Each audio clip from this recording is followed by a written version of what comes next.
একটা জিনিস বলুন, বিরোধী দলনেতার পদ আপনাদের সঙ্গে, মুখ্য সচেতকের পদ আপনাদের সাথে, ডেপুটি লিডার হিসেবে আপনি রয়েছেন, সব পদ আপনাদের সঙ্গে, তাহলে অভিষেক বন্দ্যোপাধ্যায়ের নেতৃত্বাধীন যে তৃণমূল কংগ্রেস এখনো পর্যন্ত অবশিষ্ট, সেই তৃণমূল কংগ্রেসের ভবিষ্যৎ কী হয় বলে মনে করছেন?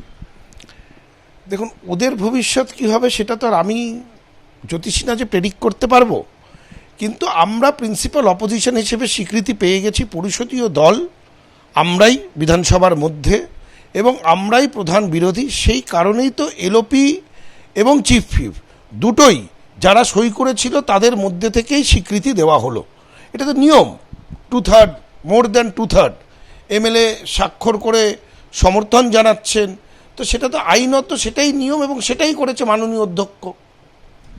একদিকে যখন রাজ্য রাজনীতিতে আমরা দেখতে পাচ্ছি যে তৃণমূলের মধ্যে বিরাট একটা ভাঙন, এবং সেই ভাঙন একটা ব্লক তৈরি হয়ে গেল, যে ব্লক এই মুহূর্তে পরিষদীয় দলের স্বীকৃতি পেয়ে গিয়েছে, ঠিক তখনই সংসদীয় দল তৃণমূল কংগ্রেসের সেখানেও না শোনা যাচ্ছে যে বিরাট একটা ভাঙন আসতে চলেছে, এমনই গুঞ্জন দিল্লির রাজনীতিতে।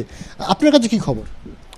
দেখুন, আমি তো বিধায়ক, আমি তো আর সাংসদ নই, কাজে রাজ্যসভা লোকসভা আমি কোনোদিন যাইও নি। আমিও টিভির মাধ্যমে আপনাদের মাধ্যমেই এগুলো শুনতে পাচ্ছি, দেখতে পাচ্ছি। যখন ধোঁয়া ওঠে আগুন তো নিশ্চয়ই আছে, সেটাই মেনে চলছি। দেখা যাক, কিছুদিনের মধ্যে সেটাও পরিষ্কার হয়ে যাবে। বহু পুরনো সাংসদ, সম্মানীয় সাংসদ, তারাও মুখ খুলছেন, তারাও বিষয়টাকে সামনে নিয়ে আসছেন, তুলে ধরছেন। তো আমার সেটা দেখে মনে হয়েছে যে সেখানেও নিশ্চয়ই কোনো ডেভেলপমেন্ট হচ্ছে।